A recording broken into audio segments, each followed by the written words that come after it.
Amigos e amigas que acompanham o site Novo Eleitoral, hoje venho tratar com vocês um tema super interessante, um tema que com certeza você vê que o nosso site está tratando no dia a dia, que ao mesmo tempo o direito eleitoral, que é a própria razão de ser do site, tanto é verdade que nós defendemos um novo eleitoral que prime inclusive pelo combate à corrupção, que leve em consideração a moralidade pública, que leve em consideração, vamos dizer, o ressurgimento da política com P maiúsculo.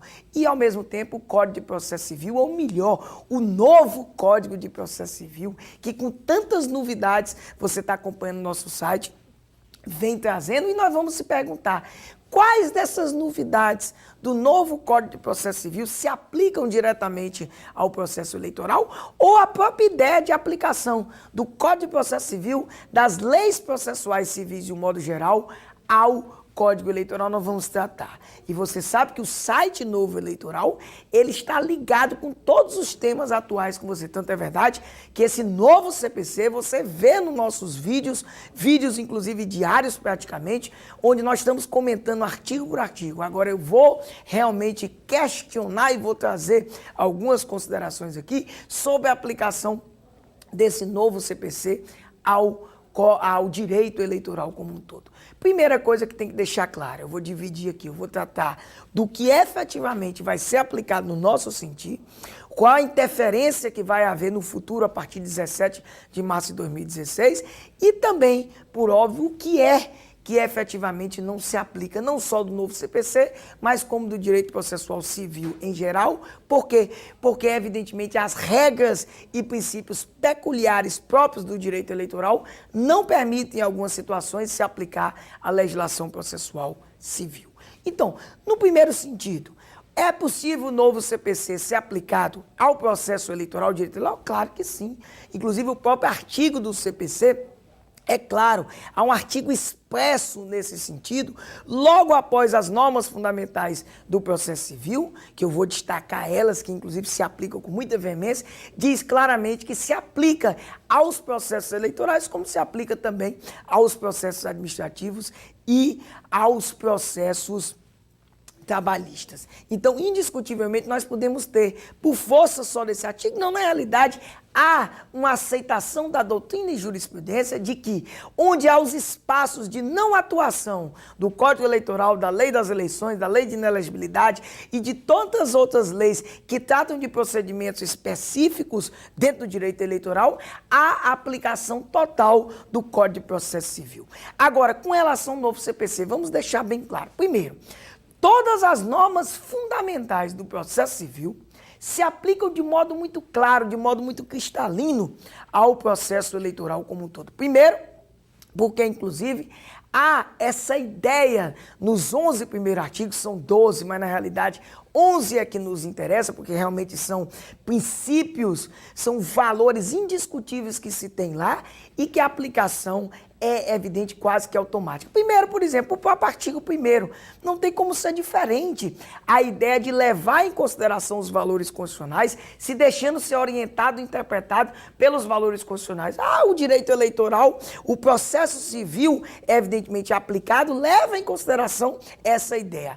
A ideia, inclusive, do artigo 4 do princípio de primazia do mérito, é fantástica a aplicação dentro do direito eleitoral. Não tem sentido nenhum. Nós temos processos eleitorais que muitas vezes buscam saber se houve ou não houve uma infração eleitoral, inclusive impondo sanções muito pesadas, como, por exemplo, a suspensão do direito político, que a gente tenha um processo eleitoral que chegue a extinguir sem resolução do mérito. Pelo contrário, a ideia, inclusive presente no artigo 4, de que o processo deve ter uma solução integral do mérito e deve, inclusive, assegurar a razoabilidade em termos de duração razoável e, principalmente, incluindo a atividade satisfativa.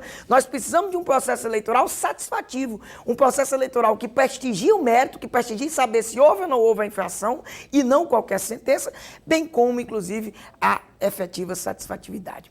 Outro princípio interessantíssimo de aplicação ao processo eleitoral, que vai ser difícil na prática, evidentemente, de ser imposto da noite para o dia, como a gente diz, é o princípio da cooperação entre as partes entre as partes com o juiz, autor e réu com o juiz, e entre as próprias partes, pensando inclusive na própria eficiência da prestação jurisdicional.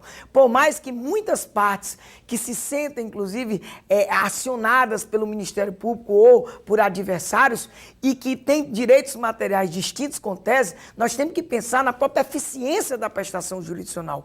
Para quê? Para fazer valer o contraditório substancial, que talvez seja a maior ideia desse novo CPC. E o processo eleitoral já vem há algum tempo levando em consideração.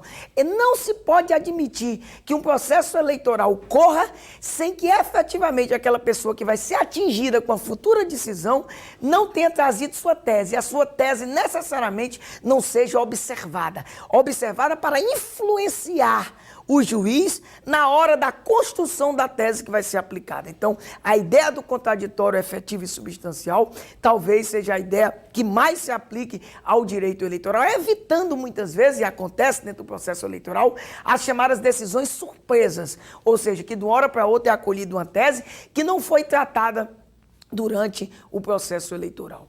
Chamo ainda a atenção, dentro dessa ligação desses artigos primeiros das normas fundamentais, a ideia, inclusive, que já existe, mas agora, de modo muito evidente, da aplicação do princípio da proporcionalidade, da razoabilidade e, principalmente, do dever de fundamentação do juiz sobre todas essas teses, deveres que está ligado pelo próprio artigo 10º com o artigo 489, que impõe justamente o dever do juiz de necessariamente responder a todos os questionamentos que virão dentro do processo eleitoral. E no processo eleitoral, nós temos, evidentemente, algumas peculiaridades, porque várias teses são construídas, existem vários fatos, e todos esses devem ser devidamente rebatidos pelo juiz, necessariamente se rebatendo e aplicando o que a gente diz que é a tese jurídica definida pelo órgão constitucional competente. Nessa linha, fazendo, vamos dizer, essa linha de influência direta dessas normas fundamentais, nós pensamos que talvez uma aplicação que mais na prática deva ser sentida dentro do processo eleitoral é o que a gente chama de valorização dos precedentes. O novo CPC impõe que nós tenhamos uma jurisprudência íntegra, estável e principalmente coerente. Muitas vezes, não estou aqui querendo criticar nenhum dos tribunais eleitorais, mas a jurisprudência eleitoral muda muitas vezes da noite para o dia sem qualquer fundamentação. Então, se é para mudar, nós vamos ter que ter os institutos, inclusive muito aplicado no que a gente chama do sistema de precedentes, que é a superação. Nós vamos ter que ver a jurisprudência sendo superada por outras decisões que não levem mais em consideração aqueles fundamentos, né, que se chama da ratio decidendi, ou seja, da fundamentação determinante para a emissão do julgado. Então, precisamos, evidentemente, de que os precedentes na justiça eleitoral, principalmente a definição das teses jurídicas pelo Tribunal Superior Eleitoral, venha, evidentemente, a fazer parte do cotidiano eleitoral de todos os processos eleitorais. Está aí uma marca evidente que nós vemos e queremos crer que vai melhorar, até porque já há um sentimento de querer trazer uma maior estabilidade, uma maior segurança jurídica dentro dos processos eleitorais, inclusive para se trazer a almejada isonomia, a isonomia de resultado. Não faz sentido, por exemplo, que você tenha um prefeito cassado por um determinado motivo em um estado, em uma cidade, e outro pelo mesmo motivo, inclusive chegando, por exemplo, ao Tribunal Superior Eleitoral, sem qualquer distinção, ou como se diz, o distingue, possa, evidentemente, ser aplicado a ele outra diretriz legal. Não, nós precisamos, evidentemente, buscar a segurança jurídica, e esse novo CPC deixa um estuário normativo muito grande para que isso seja aplicado no processo eleitoral. Por fim, finalizamos no sentido de trazer e observar que o processo eleitoral tem peculiaridades. Então, nem tudo que se aplica dentro do CPC e também desse novo CPC vai se aplicar. Nós temos exemplos centrais de novidades. Exemplos que, inclusive, sempre vão se aplicar, sempre virão se aplicar. A própria petição inicial, os requisitos da petição inicial, a questão das formas de extinção do processo sem resolução do mérito, que, inclusive, vocês viram, não deve ser prestigiado. Mas, por exemplo, Tem coisas que o processo eleitoral nunca vai poder copiar do processo civil, como, por exemplo, o contentamento do processo civil com a verdade formal. O processo eleitoral, de maneira nenhuma, vai admitir que se contente com a verdade formal. O processo eleitoral vai ter que suplantar a ideia de verdade formal e ir atrás da verdade mais aproximada possível do que seja real. Eu sei que o processo é uma mera reconstituição de fatos e muitas vezes não é possível, por óbvio, que a gente atinja essa substancial verdade, mas nós temos que procurá-la insistentemente. Por isso que, por exemplo, não se admite os efeitos da revelia com a sua, vamos dizer, dicção que se tira do processo civil. Não, o efeito da revelia é temperado dentro do processo penal. Pode até se aceitar como presunção de veracidade, mas nós vamos ter que ver, inclusive, os detalhes. Nós temos que apurar como os fatos ocorreram e, principalmente, essa ideia que as consequências jurídicas do que está afirmado em inicial de uma ação eleitoral necessariamente vai ser acatada pelo juiz. Com certeza nada disso existe, porque, inclusive, no processo eleitoral há uma predominância clara de teses jurídicas que devem ser aplicadas, inclusive, dentro desse novo olhar.